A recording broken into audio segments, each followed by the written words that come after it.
아마 이제 공부를 하고 있는 학생들은 철학사를 통해서 이제 플라톤을 보다 보면 오늘 얘기들은 철학사에서는 거의 등장하지 않는 내용입니다. 대체로 이제 다음 주에 말하게 될 이 국가론과 관련된 부분들만 철학사에서 이렇게 등장을 하는데, 사실은 우리 계명대학 목요철학원에서도 이 플라톤 우주론만 거의 처음이죠. 예.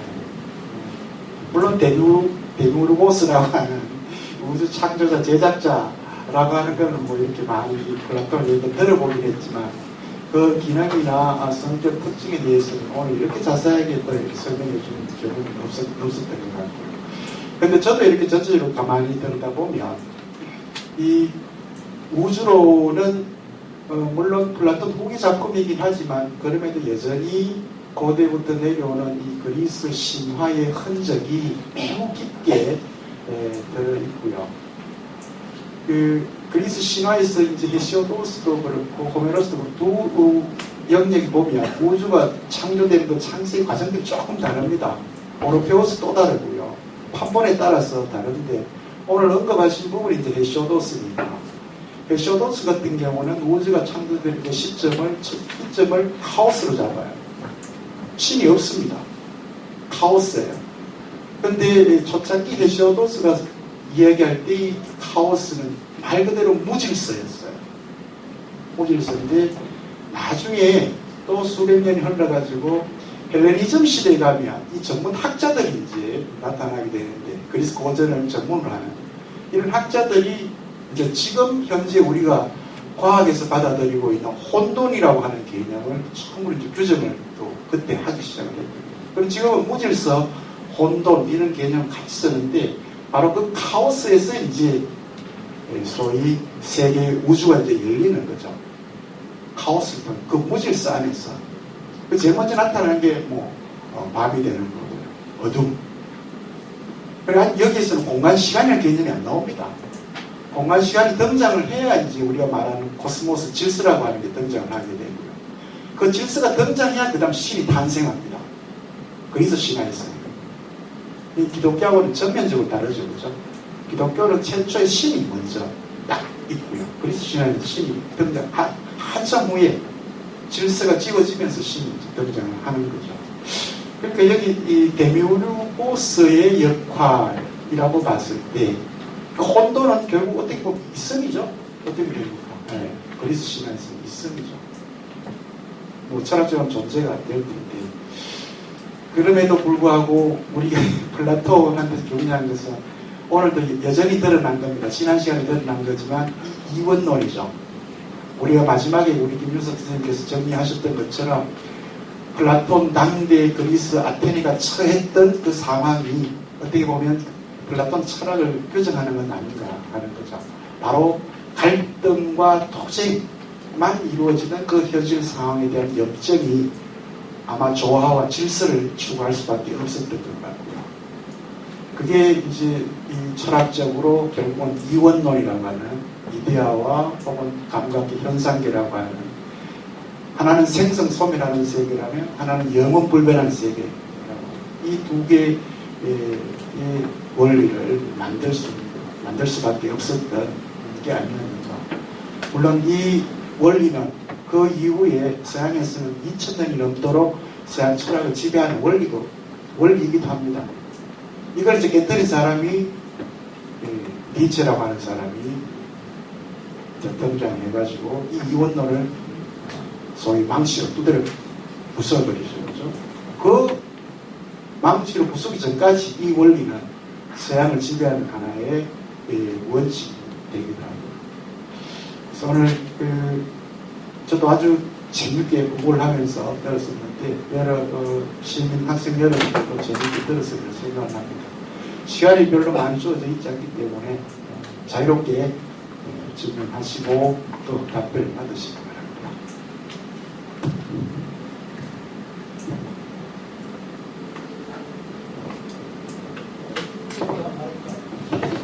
예, 좋습니다.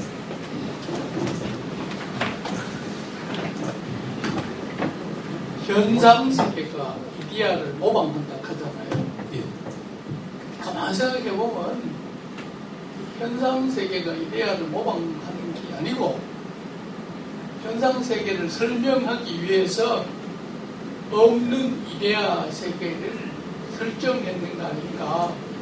마치 어떤 사람들이 모든 걸 하나님한테 책임을 지우고 그 사람들한테 하나님 물어보면 있는 거 없는 거 확신하지도 않으면서 그렇게 거꾸로 말씀하신 거 완전 역으로 된 거 아닌가 그런 생각이 잘못된 건지 묻고 싶고 그 다음에 아까 설명하시면서 그 이데아 세계를 만약에 원인으로 한다면 현상 세계는 결과 다 있는데 원인에서 결과 다 필연성인가? 그러니까 좀 쉬운 말로 먹구름이 꽉 끼어 있는데 먹구름이 꽉 끼면 반드시 비가 온다 하면 문제는 해결되는데 구름이 꽉 끼는데 비가 안 올 수도 있거든요. 이걸 이제 불교에서 배워왔는데 석가모니 부처님의 문제가 원인 중에 결과가 있느냐, 원인 중에 결과가 없느냐 그걸 가지고 실력법인을 했답니다. 한문으로 말하면 인중유가냐, 인중무가냐. 그래서 7년 만에 이제 석가모니 부처님은 답을 얻어냈답니다. 요게 이제 불교를 갖고 와서 플라톤한테 질문하는 건 대단히 잘못된 일이지만은 원인과 결과 사이에 필연성이 존재하느냐 그런 문제는 물어볼 만한 문제인 것 같아요. 예, 두 가지 물음인데요. 첫 번째는 이데아를 결국은 현상계를 설명하기 위해서 하나 요청한 것이 아니냐 물음이고요. 두 번째 이 필연성이 자연법칙과 같은 그 인과성의 법칙으로 이해된다. 혹시 아닐 수도 있지 않는가라고 하는 물음입니다. 예.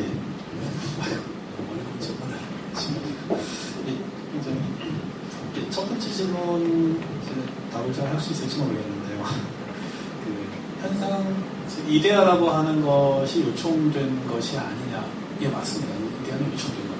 왜냐면은 이런 겁니다. 그러니까 철학자들은 이 세상을 설명하려고 하죠. 적어도 이제 서양의 철학자들은 이제 눈앞에 펼쳐진 세계를 설명을 하려고 합니다. 그래서 설명을 한다라고 하는 것은 눈앞에 펼쳐진 세계를 일관되게 설명한다라는 것이죠. 그때 서로 다르게 설명하는 것이 아니라 일관되게 설명한다는 것은 이제 몇 가지 원리든 원칙을 가지고서 모든 현상을 다 설명을 하려고 하는 것입니다.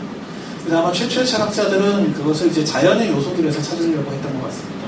한마디로 이제 물을 가지고서 모든 걸 다 설명을 하든가, 공기나 불을 가지고 다 설명을 하든가, 혹은 이제 원자라고 하는 더 이상 쪼개지지 않는 걸 가지고 다 설명을 하려고 하든가. 그런데 문제는 적은 요소들, 적은 원리를 가지고 설명을 시도하는 건 좋은데 설명이 다 안 된다는 게 문제입니다. 항상 이제 어떤 예외들이 나오고, 이를테면 물을 가지고 설명을 한다 그러면 그럼 불은 어떻게 할 거냐, 이런 식의 문제가 나올 수 있겠죠. 자, 그렇다면은 플라톤 역시도 그 철학자들의 전통을 따르고 있을지인데 아마도 어떤 몇 가지의 원리를 설정하면서 거기에 입각해서 설명을 하려고 했을 겁니다. 그게 바로 이제 이데아들일 겁니다.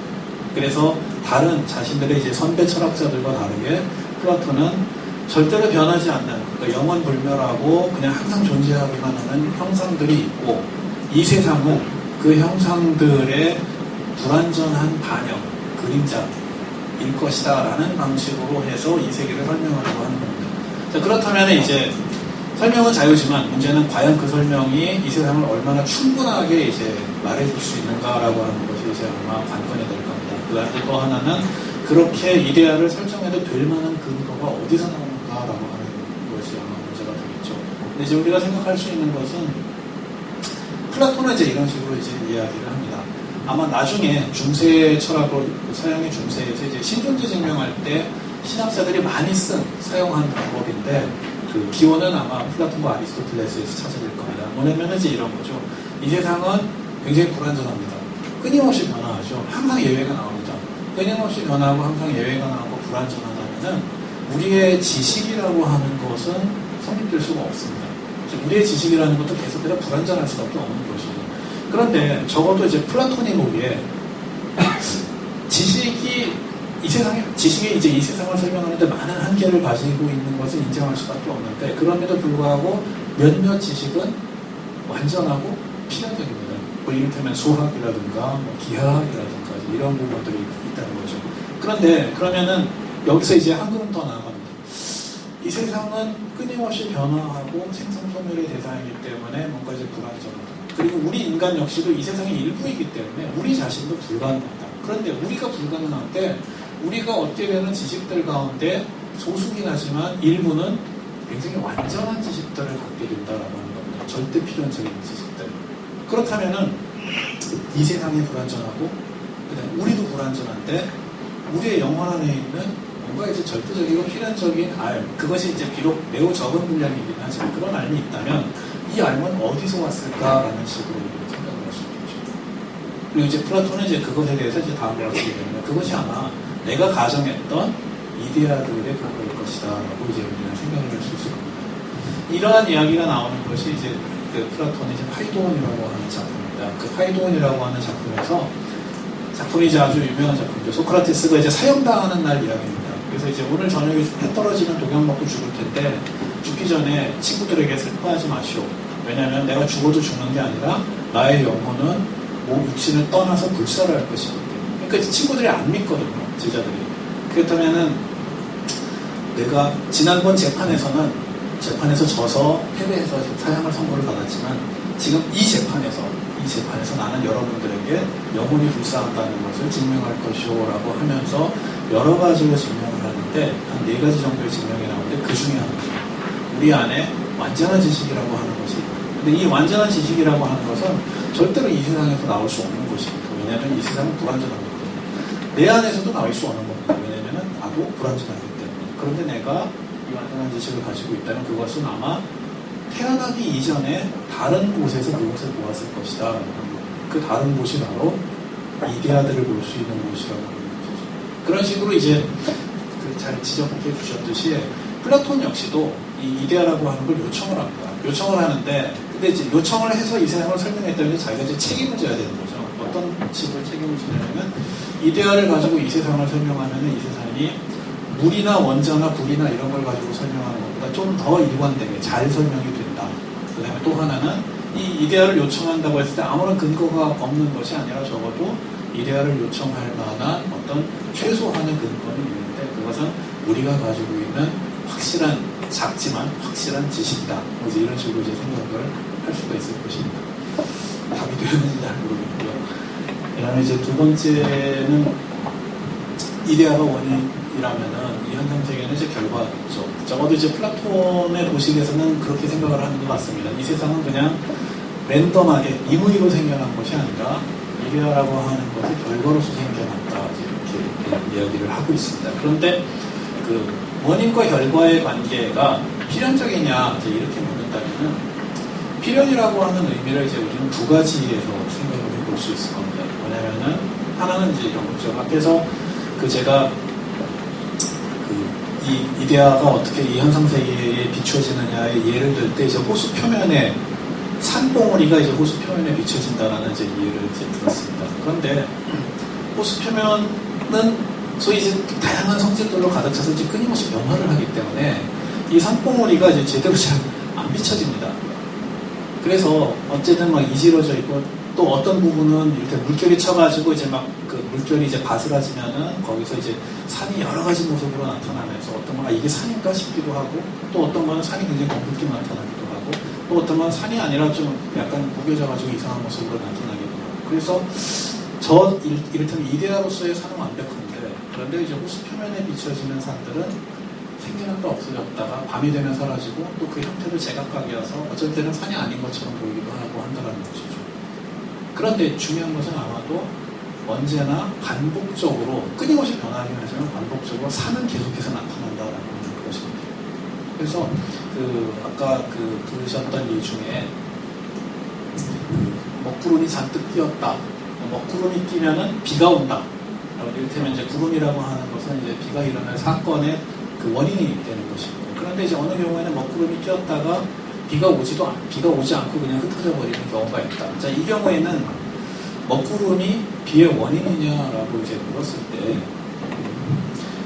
사실은 이제 결과로부터 아마 원인을 갖다가 이제 생각을 해가야 될 것 같습니다. 이를테면 뭐냐면 비가 내리는 거죠. 비가 내린다는 이 현상이 발생했을 때 왜 비가 내렸는가라고 묻는다면은 구름을 가지고 이제 설명을 해야 될 겁니다. 그런데 비가 오지 않았죠. 만약 비가 오지 않은 경우가 있다고 하죠. 날씨가 되게 찌뿌둥한데 비가 오지 않았다는 겁니다. 그렇다면은 이제 비가 오지 않았다는 것의 원인이 무엇이냐 이렇게 물으면은 구름이다 이렇게는 얘기할 수 없을 겁니다.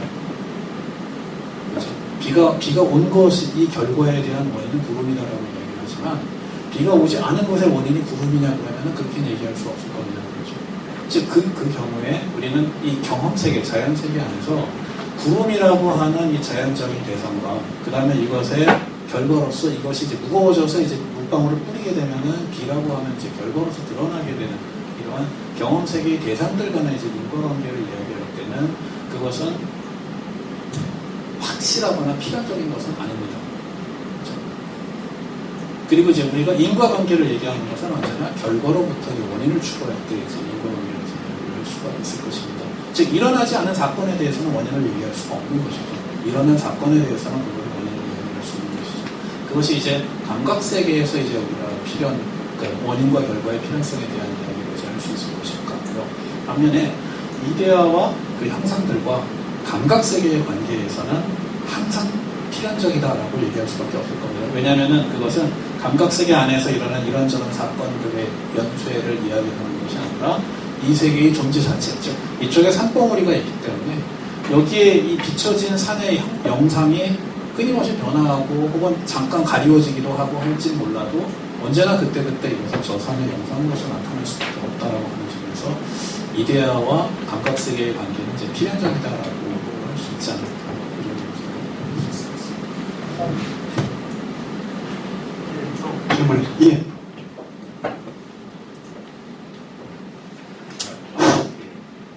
강의 잘 들었습니다. 예, 그리고 대명에서 온 이남들입니다.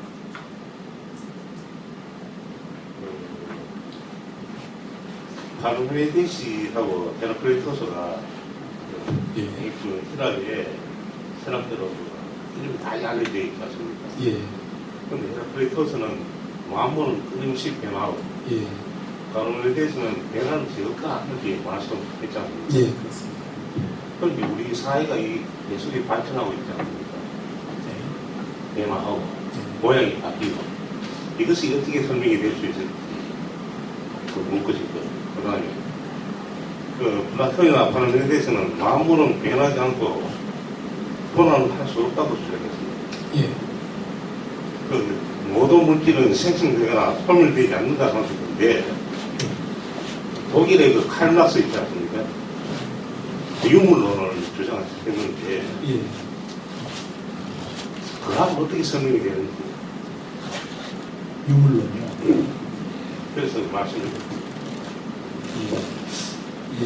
그 첫 번째 질문은 파라메데스와 헤라클레이토스 아마 그 앞에 그 공사에서 주신 그렇죠. 사실은 이제 이 파라메데스는 어떻게 보면은 그 적어도 이제 서양 그 고대 철학의 전통에서는 모든 철학자들이 어떻게 해서든지 파르메이데스를 극복해보려고 합니다. 왜냐하면 파르메이데스는 정말 단순하면서도 절대로 깨트리기 힘든 주장을 했거든요. 있는 것은 있고 있지 않은 것은 있지 않다. 너무너무 당연해가지고. 그런데 이제 이 당연한 주장이 사실은 어떻게 보면 이제 서양 철학자들이 서양 철학의 전통에서 이제 있음과 있지 않은 존재와 비존재, 운동과 정책, 이 모든 것들이 단초를 마련하는 주장이죠. 근데 이제 파르메이데스는 이제 그 가운데서 이제 진짜로 우리가 이야기할 수 있는 참된 것은 오직 있을 뿐이다. 있는 것 뿐이다. 이제 이렇게 이야기하죠. 그리고 있는 것이 있기 위해서는 그것은 없지 말아야 합니다. 없어서는 안 됩니다. 있는 것이 있기 위해서 없지 않다라는 말은 그것은 변하지 말아야 됩니다. 변한다라는 것은 이를테면 A가 B가 됐다라는 것은 A가 없어져서 B를 새로 생겼다지 이런 의미이기 때문에 변하지 말아야 합니다. 운동도 하지 말아야 합니다. 운동과 변화가 다 구성되면 생성 과정들도 없어질 것이고 이 쭉 가게 되면은 이를테면 여력도 없어져야 될 것이고 장소, 공간도 없어지고 시간도 없어지고 그래서 오직 있음만이 이제 남게 됩니다. 반면에 헤라클레이토스는 이제 만물이 모든 것이 변화한다 이제 이런 식으로 이제 이야기를 하죠. 헤라클레이토스의 그 대목 가운데 이제 굉장히 재미있는 대목 중에 하나가 보리음료도 젖지 않으면은 보리음료가 아니다라고 지금 있습니다. 무슨 얘기냐면 예를 들면 토마토 주스를 이제 갈아가지고 만들고 이제 잠깐 운동하러 갔다 옵니다. 그러면은 이제 토마토 과육은 다 밑에 가라앉고 위에는 뭘 그렇게 이제 물만 남아있는 거죠. 이 마시면 아무 맛도 없겠죠. 그러니까 토마토 주스가 되기 위해서 이제 저어줘야 돼요. 다시 말해서 이제 헤라클레이토스 철학의 핵심은 뭐냐면은 이 세상이 끊임없이 움직이고 변화하는데 이게 혼동이 아니고 이것이 혼동이 아니고 마치 토마토 주스가 그 자신의 존재를 갖다가 확인하기 위해서는 계속해서 움직여야 하는 것과 마찬가지라는 것이죠. 그래서 이제 그런 의미에서 파르메이데스는 완전히 고정된 것으로서 진리를 이야기한다. 그것을 이제 존재라고 이야기하는 것 같고요. 헤라클레이토스는 움직임 그 자체가 오히려 움직임 그 자체가 모든 것을 설명해주는 조건이 된다라는 의미를 얘기하는 것 같습니다. 아마도 나중에 니체도 이제 이런 부분을 굉장히 주목하는 것 같고요. 근데 재미있는 것은 그렇다면 플라톤은 어떤 사람이냐? 플라톤은 모든 철학서 연구자들이 그런 건 아니지만 이제 몇몇 유력한 해석에 의하면 플라톤은 이데아를 설명할 때 파르메이데스 이론을 가지고 이데아는 부동불변한 것이죠. 반면에 감각세계, 이 현상세계를 설명할 때는 헤라클레이토스의 이론을 어느 정도 이제 차용한 것 같습니다. 그러니까 이 세계가 끊임없이 변화하는 건 맞는데 그냥 아주 그러니까 임의적으로 무질서하게 랜덤하게 변한다면 사실은 우리는 아무것도 모릅니다. 이 세상에 대해서 아무런 말도 할 수가 없죠. 우리가 이 세상에 대해서 무엇인가 알고 말할 수 있다는 것은 이것이 규칙적으로 변하기 때문이죠. 규칙적으로 변하기 때문에 반복을 통해서 우리는 다음 상황을 예측할 수 있는 거죠. 봄, 여름이 왔다. 그럼 그 다음에 가을이 올 것이다. 왜냐하면 규칙적이니까. 이런 것이죠. 그렇다면은 변화라고 하는 것 자체가 완전히 부정적인 것은 아니고 오히려 현상세계를 설명해 준다는 것이죠. 다만 차이가 있다면은 플라톤은 이데아 따로 현상세계 따로 설명한 것이 아니라 이런 현상세계가 끊임없이 변화하면서도 질서를 가지고 있는 이유는 아마도 이데아가 모종의 방식으로 앞에서 얘기했듯이 비춰지는 듯한 방식으로 현상세계를 관여하고 있기 때문이 아닐까라는 식으로 이제 생각합니다. 그리고 이제 이것이 우리 사회의 변화하고 이제 어떤 의미가 있느냐는 아마도 조금 차원이 좀 다른 이야기인 것 같은데요. 뭐냐면은 우리 사회가 이를테면 쭉쭉 변해왔죠. 계속해서 이제 변화하고 있지 않습니까? 근데 이제 변화하는 이 상황에서는 이게 앞으로 어떻게 될지 모르죠. 거꾸로 이제 과거를 우리가 돌이켜보면 어떻게 변화해 왔는지는 알 수 있죠. 인간은 신이 아니기 때문에 벌어지지 않은 일을 이제 예언할 수가 없는 상황이죠. 인간이 할 수 있는 것은 과거의 데이터를 바탕으로 이제 미래의 상황을 예측할 수밖에 없는 그런 상황이죠. 그런데 아마도 우리는 두 가지로 생각을 할 수 있을 것 같습니다. 뭐냐면은 어떤 것이 이제 좋은 쪽으로 잘 될 것이다. 이를테면 인간은 이제 이를테면은 진보하고 발전을 할 것이고 이 사회도 더 좋아질 것이다라고 생각하는 사람들은 대부분의 경우 어떤 그 끝에 좋은 목적을 설정한 사람들입니다. 지금은 되게 힘들지만 뭐 여러 가지로 불평등한 모습도 있고 부정의한 모습도 있지만 과거가 더 나빴고 그래도 지금은 과거보다는 또 조금 좋은 면도 있고 앞으로 더 좋을 것이다. 그리고 이것은 우리의 역사나 시간이라고 하는 것이 좋은 것을 향해 나아가고 있다라고 하는 그 맥락에서 이해할 수 있을 것이다라고 생각을 할 수 있을 겁니다. 반면에 그렇지 않고 그냥 쭉 변해오는 것은 그때그때 상황에 따라서 변하는 것이지 앞으로 뭐가 어떻게 될지에 대해서 우리는 알 수 없다라고 생각을 할 수도 있을 겁니다. 보통 이제 이렇게 얘기하는 사람들은 흔히 이제 기계론적으로 세계를 설명을 하려고 하죠. 굉장히 이제 재미있는 비유가 이런 게 있을 수 있을 것 같습니다. 예를 들어서 그 학생들한테 이제 이렇게 묻습니다. 손은 위가 몇 개인가요? 이렇게 물어보면 몇몇 학생은 위가 4개요 라고 정답을 말합니다. 소의 위가 왜 4개인가요? 이렇게 물으면 되새김질을 하려고 이렇게 얘기합니다. 이 설명은 목적문적인 설명입니다. 즉 소는 되새김질을 하려는 목적으로 위가 4개가 되었다. 누가 묻고 소가 정했나요? 누가 정했나요? 이렇게 얘기하죠. 그러면 이제 대답하기가 어렵습니다. 반면에 기계론자들은 이렇게 얘기합니다. 소는 위가 4개다. 그러다 보니까 되새김질을 하게 되었다. 되새김질을 하려는 목적으로 위가 4개인 것은 아니다. 이렇게 얘기하죠. 우리가 지금 질문하신 선생님께서는 우리의 사회의 변화를 어떻게 설명할 수 있을까라고 물었을 때 이것이 이제 파르메이데스나 헤라클레이토스 혹은 이제 플라톤의 식으로는 어떤 답이 나올 수 있을 것 같지는 않습니다만 적어도 이제 우리는 지금의 이 변화가 어떤 좋은 것을 향하는 목적을 가지고 있고, 그다음에 이제 그 안에서 살아가는 사람들의 이제 이런저런 실천들이 그 목적을 공모하는 것이다라고 이제 설명을 할 수도 있을 것 같고요. 하지만 그것이 아니라 우리는 이제 현실에서 여러 가지 방식으로 이제 이른바 이제 현실과 투쟁을 하면서 살아가는데 그것이 어떤 결과를 향할지에 대해서는 알 수 없다라고 이제 이야기할 수 있을 것 같습니다. 두 번째 질문이 그 칼막스의 유물론과는 어떤 관계냐라고 이제 말씀하셨는데, 제가 칼막스에 대해서는 학창 시절에는 관심을 가지고 굉장히 공부를 많이 했습니다만 지금은 일단 잘 모르겠고, 칼막스는 전형적인 목적론자라고 생각을 합니다. 다만 이제 그 유물론에 입각한 목적론자라고 생각을 합니다. 그래서 이른바 이제 그 노동자들이나 이제 억압받는 사람들의 해방이라고 하는 것이 그러니까 필연적으로 이제 우리가 노력하면 쟁취할 수 있는 것이고, 우리가 노력하는 이유는 그 쟁취를 좀 더 빨리 하기 위해서 하는 것이다라는 식으로 생각한다는 면에서 목적론적인 관점을 가지고 있다고 볼 수 있을 것 같습니다. 예, 좀 이어가겠습니다. 칼막스는 이제 정신이나 영혼은 물질과 결합했을 때만이 존재한다고 하지 않습니까? 그렇죠. 그러면 실제적으로 보면은 가르멜데스나 플라톤이 그 생각하고 문하고 유사한 면이 있지 않습니까? 그럴 때 의미는 이걸 거예요. 마르크스가 볼 때 이 플라톤이 이해하는 일종의 이 물질 세계를 제외한 초자연적인 질서입니다. 이 자연의 세계, 물질의 세계를 넘어서 있는 초자연적인 존재죠. 근데 이 사람은, 마르크스는 실제 이 자연의 세계, 물질의 세계를 중요시하고 있기 때문에 이 물질의 세계를 중심으로 볼 때 신의 존재도 우리가 가능하다라고 표현하는 거죠. 그 초자연적 존재로서 신을 인정하지는 않는 거죠. 예. 결과적으로 보면은 예.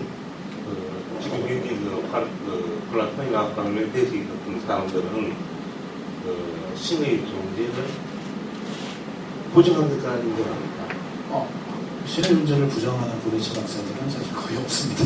그러니까 신의 존재를 인정하는데, 이제 문제는 어떤 신이냐죠. 어떤 신. 네. 선생님께서 말씀하신 신이 어떤 신입니까? 고등 종교에서 말하는, 기독교에서 말하는 신?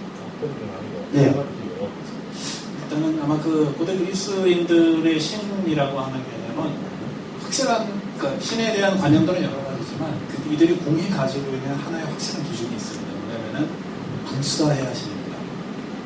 이를테면 이제 신이라고 하는 것은 이제 죽지 않는다는 것이죠. 그것이 이제 이를테면 생명체라면 신은 영원히 살아있는 것이고, 그 다음에 자연현상이라면은 이 자연현상이 신이라면 자연현상은 영원히 무궁한다는 이제 그런 거죠. 그런 의미에서 이 우주는 신입니다. 왜냐하면 이 우주는 계속 돌아왔고 앞으로도 계속 볼 거니까. 그 다음에 아마 태양이나 별들도 신입니다. 왜냐하면 이것들은 끊임없이 규칙적으로 자전거 운전을 하고 있기 때문에 신이라고 할 수 있죠. 반면에 이제 어떤 인격신을 갖다가 이제 이야기할 때 그 신이 특히 이제 그 기독교나 이슬람교와 같은 이제 고등 종교에서의 신이라고 하는 것은 이제 이러한 개념에 이제 몇 가지 요소들이 더 추가가 되는 것 같습니다. 소위 이제 전지함, 전능함, 전선함, 그 다음에 이제 동시에 모든 곳에 또 소위 이제 모든 곳의 인재함, 이제 이러한 것들이 더해지고, 그 다음에 어떤 신으로서의 선한 계획과 구상이라고 하는 것이 그 현실에서 이제 퍼져나가는 그런 개념들이 이제 모두 갖춰져 있을 때 우리가 말하는 종교적인 신, 그 모든 종교에서의 신으로 얘기하는 것 같습니다. 혹시 또 우리 학생, 여학생, 그다음 남학생.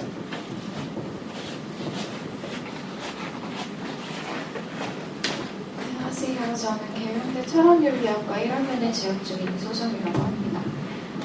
되게 천천히 잘 풀어서 설명해 주셔서 되게 잘 이해가 됐는데, 제가 딱 하나 이해가 안 되는 게 있어서 좀 질문을 해보려고 합니다.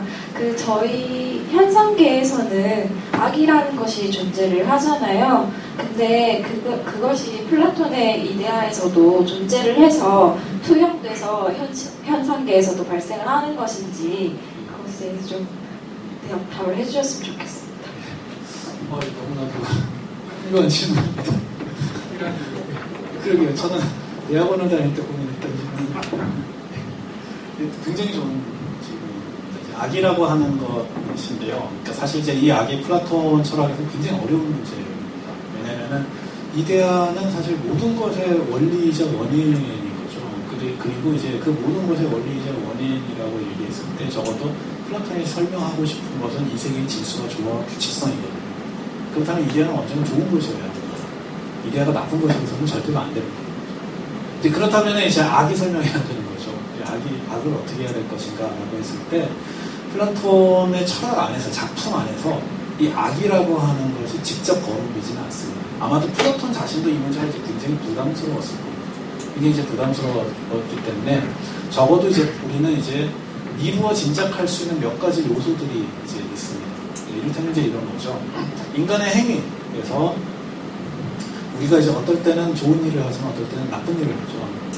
좋은 일을 하고 이제 나쁜 일을 한다. 그랬을 때 이제 플라톤은 이 기준을 뭐라고 얘기하면 알미라고 얘기합니다.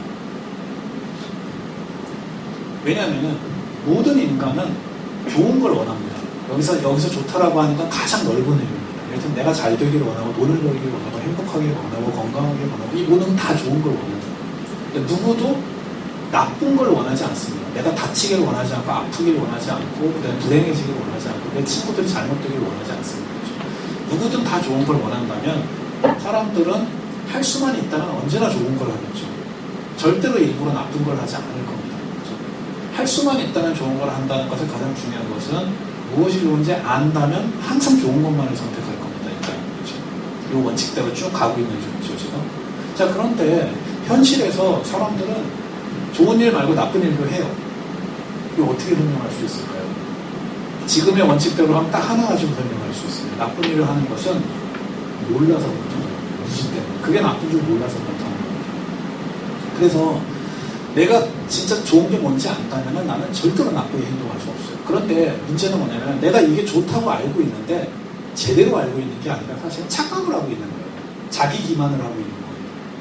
그래서 나는 좋다고 생각을 하지만 사실은 결과적으로 나쁜 일을 하고 있는 거예요. 이런 예를 한번 들어볼까요? 예를 들어서 나는 분명히 뭐가 좋은지 알고 있는 이를테면 저는 건강검진을 받았더니 일단 콜레스테롤 수치가 높아졌어요. 그래서 이제 야식 같은 거 하지 마세요. 그래서 저는 야식이 나쁘다는 걸 압니다. 저녁 먹고 해 떨어지면 그냥 자야지 야식하면 안 돼요. 근데 이제 밤에 이제 학교에서 이제 강의하고 연구하다가 이제 집에 가잖아요. 밤에 한 11시, 12시쯤 돼서 도착해서 아파트 단지로 들어가면은 앞에 치킨집이 딱 있습니다. 저를 유혹하는. 그런데 여기서 만약에 가서 이거 지금 몸에 나쁜데 너무 먹고 싶어 어떡하지 막 고민하다가 이거 돈 내고 삽니다. 그러면서 나도 모르겠다고 이제 먹으면은 이건 플라톤적인 해석이 아닙니다. 무지로 인해서 나쁜 선택을 해야 되는 거죠. 자 그렇다면 현실은 어떨까요? 자 제가 치킨집 앞을 갑니다. 치킨집 앞을 갔는데 냄새가 막 솔솔 나오니까 그냥 저는 자연스럽게 치킨집 안으로 들어가서 여기 닭 한 마리 주세요 이제 얘기를 하면서 저는 뭐라고 생각을 하냐면은 다리 한쪽만 먹고 자면 되겠지 이렇게 생각합니다. 아니면은 먹고 3시간쯤 있다 자면 될 거야 이렇게 생각합니다. 아니면 한 일주일 야식을 안 했으니까 괜찮겠지 이렇게 생각합니다. 자 이 모든 게 뭘까요? 다 자기 기만입니다. 즉 다시 말해서 저는 진짜로 야식이 나쁘다는 걸 제대로 모르고 있는 겁니다. 그래서 보통 때는 야식은 나쁜 거니까 하지 말아야 돼 라고 하지만 결정적인 순간에는 그 생각이 안 나고 먹고 좀 이따 자면 되지 이렇게 생각을 하는 것이죠. 자 결국 뭐냐면은 저의 나쁜 행동 악이라고 하는 것은 무지에서 비롯된다는 것이죠. 자 이것을 이제 세계로 확장을 해보면 이 우주 전체는 다 좋아요. 다 좋은데 실제로 이제 사람들이 살아가는 것 안에서는 불행한 일들이 일어납니다. 나쁜 일들이 이제 일어나죠. 특히 이제 인간이 타락함으로써 벌이게 되는 수많은 범죄와 전쟁이라든가 이제 이런 것들이 있죠.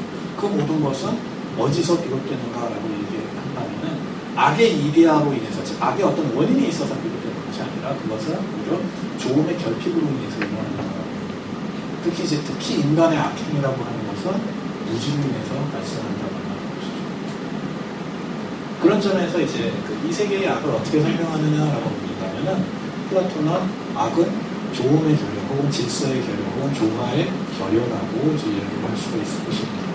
나중에 이러한 되게 좋은 질문인데 왜냐면 이 질문은 그냥 플라톤 때에서 끝나지 않고 중세까지 계속 넘어갑니다. 특히 이제 중세 신학에서 신이 전지전능할 뿐만 아니라 전선해요. 근데 전능하다와 전선하다가 모순입니다. 왜냐면은 신이 되게 선하잖아요. 근데 이 세상에는 불행한 일이 너무 많아요. 전쟁에 기아에 범죄. 자, 그렇다면은 신이 선하다면 신은 무능하다. 왜냐면 신이 이 세상을 창조했는데 여기 모든 악들이 있으니까 신은 무능하다. 혹은 신이 전능하다면 신은 선하지 않다. 어떻게 할 거냐. 이 문제를 둘러싸고 중세의 수많은 신학자들이 장작더미에 올라가서 목숨을 걸고 문제를 했습니다. 근데 플라톤과는 완전히 다른 답을 내놓습니다. 그 사람들은 예를 들어서 그 모든 것, 이 악이라고 하는 것도 사실은 더 큰 선을 위해서 신이 고안해내는 것이다 라는 식으로 설명하고 굉장히 복잡한 문제가 있는 겁니다. 플라톤의 답변은 그 중에 제일 앞에 놓여 있는 거죠. 악은 선의 결여다. 그러면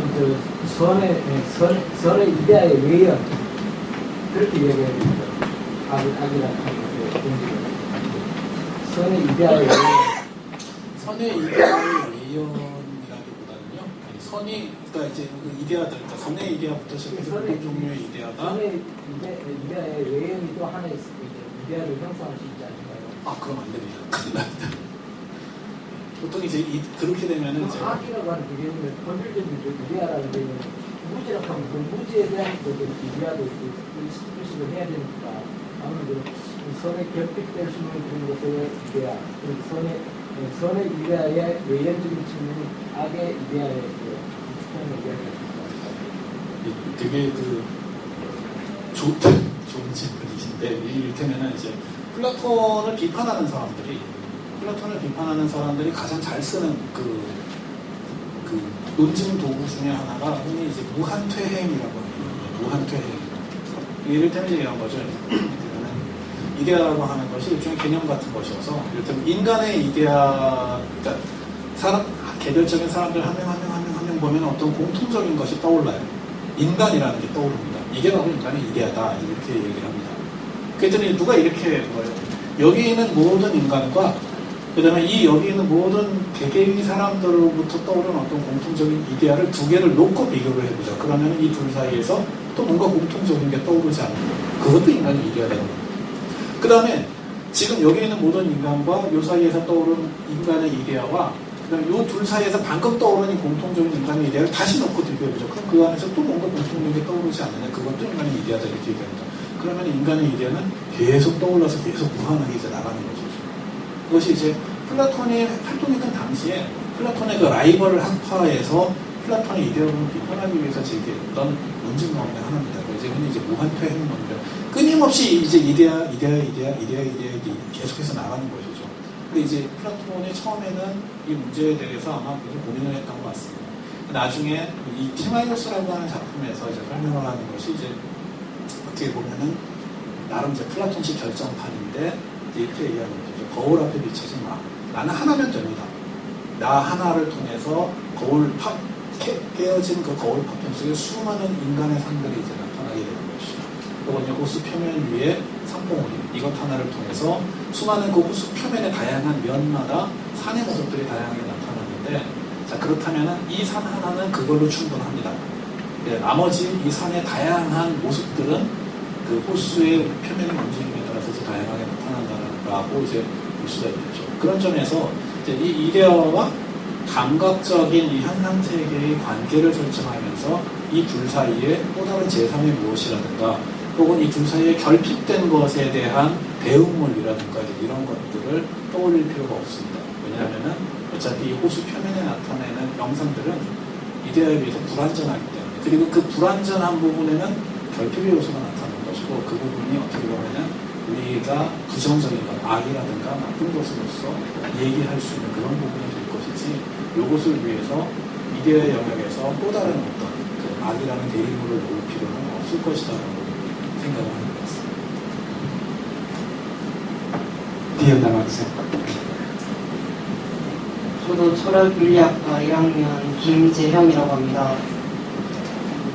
아까 전에 그 생명체 부여된 분이 그 데미우르고스에 의하여 만들어졌다고 하셨는데요. 예. 그 데미우르고스 그러니까 우주 제작자인 데미우르고스가 그 우주의 재료를 가지고 이 홀을 만들었을 때 이 존재가 알고 있는 것을 바탕으로 만든 것이지만 만들어지고 보니 이렇게 된 것인지 그건 알려주시면 것을 바탕으로 만드는 것인지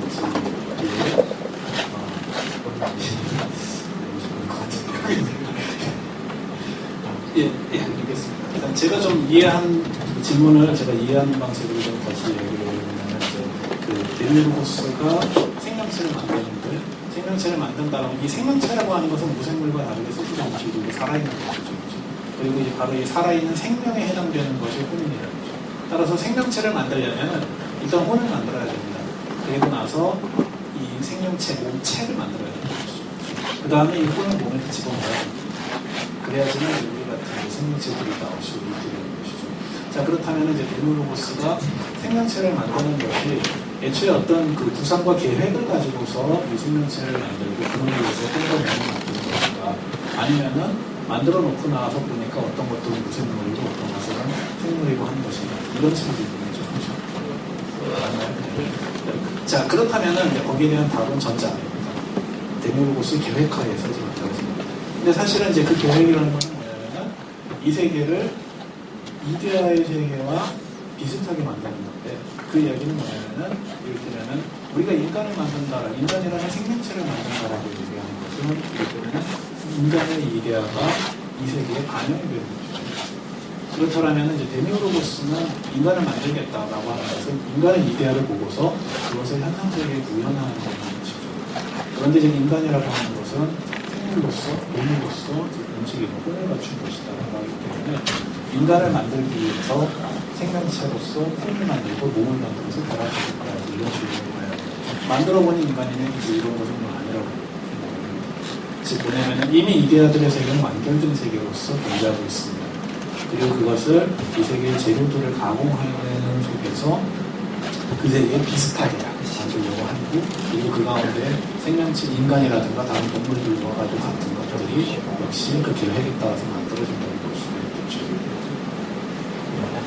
예, 제가 지금 30분에 수가 있어서 사적으로 좀 물어주시면 제가 좀 나오려고 죄송합니다.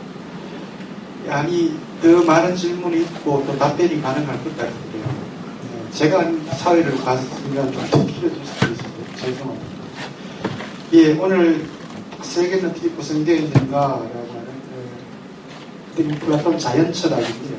자연철학 안에서 오늘 김윤석 교수님께서 세계의 구성, 일종의 뭐 유형이라고 표현해도 혹은 구성 요소라고 표현해도 될지 모르겠습니다만, 이 형상, 그리고 그 형상에 따라 세계를 구성하는 이 제작자로서의 데미르고스, 그리고 그 관련된 이 센스, 이 제작하는 과정 중에서 어떻게 이 세계의 이 센스의 문제를 해결할 것인가 하는 것까지 아주 정치하게 여러분들에게 잘 설명을 해주셨고요. 특히 또 토론에서도 여러분들이 만족할 만큼 충분하게 잘 다듬어서 답변을 해주신 것 같습니다. 오늘 강연과 답변 이 시간 동안 함께 해주신 김윤석 교수님. 예. 내가 질문이라기보다 예, 지난 철학윤리학과 명예교수 백승윤입니다. 근데 질문이라기보다 우리 지금 플라톤을 훑어보고 있는데요. 몇 분의 교수님들이 여기에 들러갔었습니다. 김남도 교수님을 비롯해서 바로 지난주 그때마다 여기에 텍스트를 보여줬는데요. 그게 가독성이 떨어졌습니다. 우리말로 좀 읽기가 무척 어려웠고 이해가 되지 않았는데요. 오늘은 아주 쉽게 이해될 수 있는 문장으로 번역을 이렇게 해주셔가지고 본인이 번역했는 건가, 그러면은 다른 분이 번역한 것을 옮겼느냐고, 그러니까 김 교수님 자신이 번역했는 거라고 하네요. 그러니까 아주 번역이 좋아서 가독성이 좋았고요. 그 감사한 일이고요. 그 다음에 우리 시민의 성함을 잘 모르겠습니다. 질문해 주신 그 의도를 나는 너무 어렵게 생각하지 말고 왜 플라톤에서 막스를 이야기하셨겠냐. 그것은 우리가 플라톤이나 헤겔이나 막스 이런 사람들이 다 목적론자다. 궁극적으로는 이 칼 포크가 이미 뭐 그걸 유형화시켜서 말했으니까요. 그러니까 그 연계를 관계해서 혹시 김 교수님이나 우리 이재성 교수님이 말씀해 주셨으면 질문하시는 것이 더 분명하게 드러났을 거다. 즉 역사란 아주 미개 사회에서 전진 사회로 발전 진보한다는 것. 니체는 발전 진보가 아니라 그때마다 새롭게 생성하는 그 자체를 지목했다면 나머지 이 목적론자들은 과거에서 현재까지 늘 진보 발전했다. 그럼 어떻게 진보 발전했냐? 그것에 대해서 논란은 여러 가지 있었습니다만 그것을 작년에 우리는 좀 어려운 말로 써서 죄송한데요. 힘이요 에르고 숨해서 고대에서는 막 천둥치고 이러니까 무섭다는 거죠. 무섭기 때문에 나는 존재한다. 에르고 숨. 그 다음에는 이제 로마 혹은 진시황 이런 사람들이 등장해서 칼 가지고 막 무찌르서 세계를 평정했다고 해요. 그래서 민코 에르고숨 나는 투쟁한다. 그래서 난 존재한다. 그 다음에 크레도 에르고숨 중세죠. 그래 나는 믿는다. 그러므로 존재한다. 그 다음에 코기토 에르고숨 나는 생각한다. 그러므로 존재한다 해서 근세라고 한다면 근세 이후 그러니까 니체 등장한 이후 현대를 그때를 뭐라 하는가 하면 저는 어떻게 해석하는가 하면 비보 에르고 숨글 사람은 살려고 한다. 그러므로 존재한다. 생이라는 거죠. 그 다음에 아직 오지 않은 미래의 세계 즉 우리가 바라는 세계죠. 그것을 저는 파코 에르고 순이라고 정의했습니다. 파코 나는 평화를 원한다. 그러므로 나는 존재한다. 이 전 세계가 아주 넓은 것 같아도 하나의 어떤 진보 발전하는 그 목표가 있다면은 모두가 다 검둥이, 흰둥이, 노란둥이 관계없이 모두가 평화를 원한다. 그것이 인류의 궁극적인 목표가 아니었나 이렇게 생각했어요. 예, 오늘 그 열린사회 그 적들 중에 최초의 적을 오늘 말씀해주셨습니다. 예, 다시 한번 감사드리고요. 다음 주 이 시간에는 이화여대의 이영환